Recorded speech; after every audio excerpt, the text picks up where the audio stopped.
தமிழ்நாட்டின் பல்வேறு பகுதிகளில் பெய்த மழையின் காரணமாக வெப்பம் தணிந்து குளிர்ச்சி நிலவியது.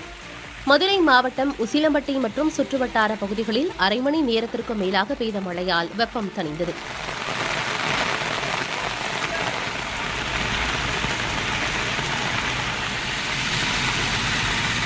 திண்டுக்கல் மாவட்டம் கொடைக்கானல் மலைப்பகுதிகளில் கனமழை பெய்தது. 2 நாள் இடைவெளியில் மீண்டும் மழை பெய்ததால் விவசாயிகள் மகிழ்ச்சியடைந்துள்ளனர்.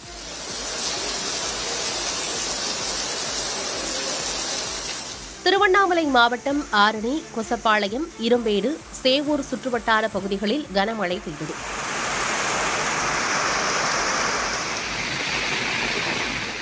இடையே ஆலங்கட்டி மழையும் பெய்த நிலையில் வெப்பம் தணிந்து குளிர்ச்சியான சூழல் நிலவியது.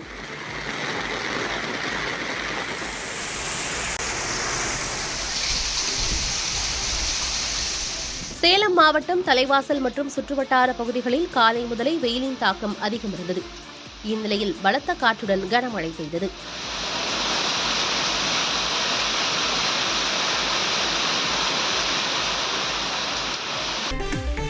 மலையாள நடிகர் சங்கமான அம்மாவிலிருந்து முக்கிய நடிகைகள் விலகியுள்ளனர். அம்மா சங்கத்தின் தலைவர் ஸ்வேதா மேனன் உட்பட ஒட்டுமொத்த செயற்குழுவும் பதவி விலகினர். அதனைத் தொடர்ந்து மூத்த நடிகை மல்லிகா சுகுமாரன் சங்கத்தின் அடிப்படை உறுப்பினர் பதவியை துறந்துள்ளார். ஸ்வேதா மேனனுக்கு ஆதரவாக அமைப்பிலிருந்து விலகுவதாக அவர் கூறியுள்ளார். அதேபோல சங்கத்தின் செயற்குழு துணைத் தலைவராக இருந்த நடிகை லட்சுமி பிரியாவும் அடிப்படை உறுப்பினர் பதவியை ராஜினாமா செய்துள்ளார்.